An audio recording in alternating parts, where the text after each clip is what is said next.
You may proceed when you're ready. You have 2 minutes. Thank you very much, Presiding Judge. Okay, kanina sinabi mo na hindi ka umabot doon sa notice of disallowance pero andun pa rin sa ICBAO nung na-release yung notice of suspension, di ba? Yes po, Your Honor. Okay. So, doon sa notice of suspension, katulad ng disallowance, na sabi mo, kahit wala ka na ron, you were made aware kasi nabalitaan mo, pinagbawal ba ng COA yung mga confidential expenses dahil peke o fictitious, gawa-gawa lang yung mga AR? Anong pong notice yung tinutukoy niya po, Your Honor?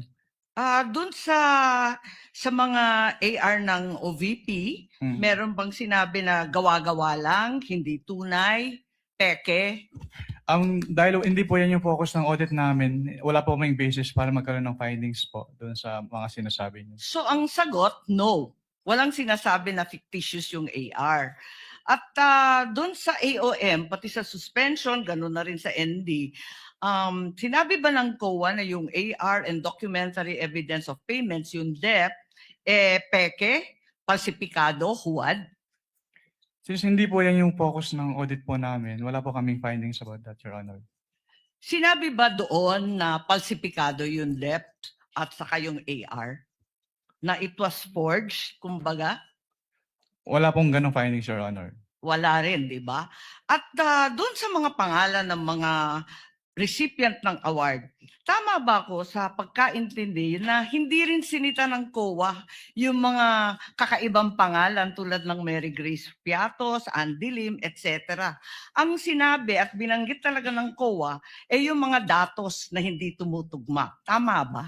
Since what we did is compliance audit po at wala namang provision yung circular as to the use of aliases, yes po, wala po kaming findings po. Kasi sabi mo nga, neither allowed nor prohibited. Tama po. So, doon sa AOM at sa notice of suspension, the names of these reward recipients was never raised by COA. Di ba? Yes po. Tama. Dahil nangyayari talaga na kakaibang pangalan ang binibigay kapag confidential or intelligence fund. Kaya isa pang tanong ko, dun sa notice of suspension, pati na rin sa ND, ang pagkaintindi natin, final ba ito o hindi? Kapag sinabi po kasing notice of disallowance under the joint circular, meron na pong obligation to restitute agad. Tama, final siya sa COA. Pero kahit ang desisyon ng COA, pwedeng dalhin sa Supreme Court para maging pinal na pinal. Hindi po ba? I-clarify ko lang po, kapag dumating na po kasi sa Supreme Court, ang tanging ground na lang po dyan ay grave abuse of discretion amounting to lack or excess of jurisdiction. So wala na pong kinalaman po yung factual matters. Ganun nga, talaga naman na matters of fact, hindi naman rin na-raise sa Supreme Court, tama ka doon. Pero hindi pinal. Pwedeng dalhin sa Korte Suprema. At no point are these final. I-clarify ko lang po yung decision po ng COA to restitute ay hindi po apektado nung pag-file sa Supreme Court. So kahit mag-file po sila ng petition for certiorari sa Supreme Court, kailangan na po nilang ibalik agad. Kasi yung pendency po ng petition for certiorari, hindi po niya na-stay yung obligation to restitute. Naintindihan natin yun, pero hindi pa tapos ang kaso. Pwede pang dalhin sa Korte Suprema, hindi po ba? At saka dun sa notice of suspension, balikan ko lang, was there a finding na ginamit sa pansarili yung mga confidential funds ng OVP? That is a presumption po under joint circular.